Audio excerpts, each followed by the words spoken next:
ইয়াত দিনক দিনে এনেকুৱা এটা সমস্যা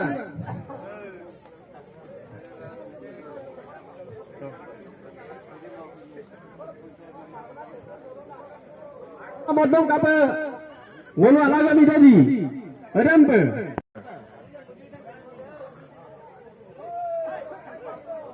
patora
বিচাৰিছো আপুনি ছাৰ হওক আমি ৰাইজে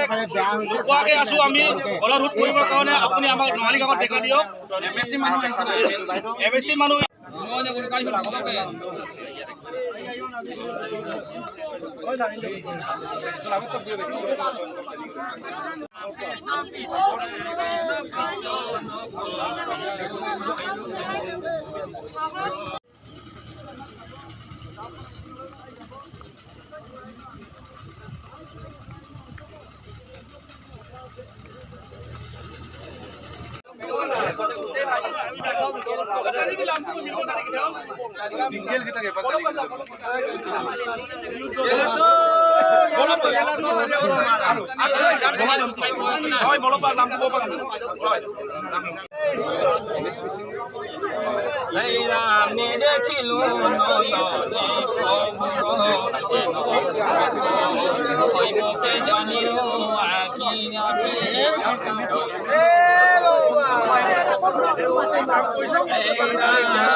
নদীপুৰা ৰাইজে এনেধৰণে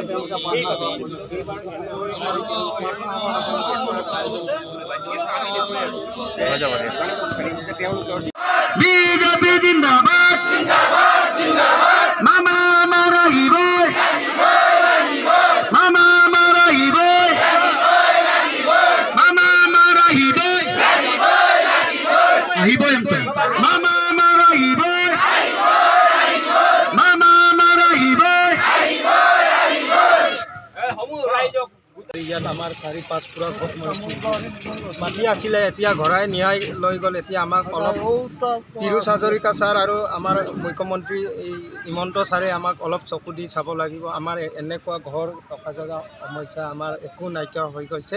এতিয়া আমি চকু পানী ওলাইছোঁ আমাৰ এতিয়া ইয়াত ককা আমাক নাচালে আমাক কোনে চাব আমাৰ ইমান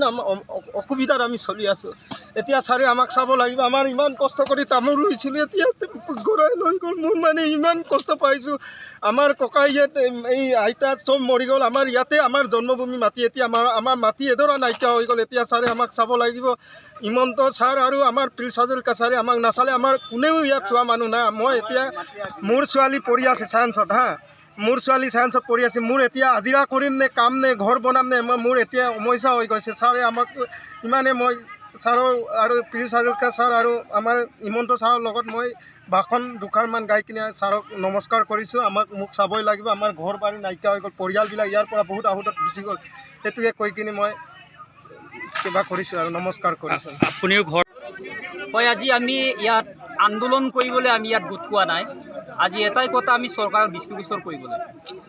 ইয়াত যিখিনি কাম চলি আছে, যোৱা বছৰ বাৰিষাত ইয়াত চব জিঅ' বেগ অলৰেডি ইয়াত ডাম্পিং কৰা আছিলে, কিন্তু আহি এইবাৰ বাৰিষা সময়তহে, যোৱা বছৰৰ পৰা এই বছৰত বাৰিষা সময়তহে কামটো আৰম্ভ হোৱাৰ কাৰণে য'ত 900 মিটাৰৰ কামটো আছিল, এতিয়া সেইটো সম্পূৰ্ণ নকৰাৰ কাৰণে আজি 300 মিটাৰ কাম হৈছে, বাকী 600 মিটাৰ নোহোৱাৰ কাৰণে পুনৰ আমি নৱালীবাসী ৰাইজে এতিয়া জাষ্ট বাৰিষা আৰম্ভ হৈছে, এতিয়া আমি বীজগড় আমি উঠাবলগীয়া হৈছে। আৰু আমাৰ যিটো ইয়াত স্কুল এখন আছে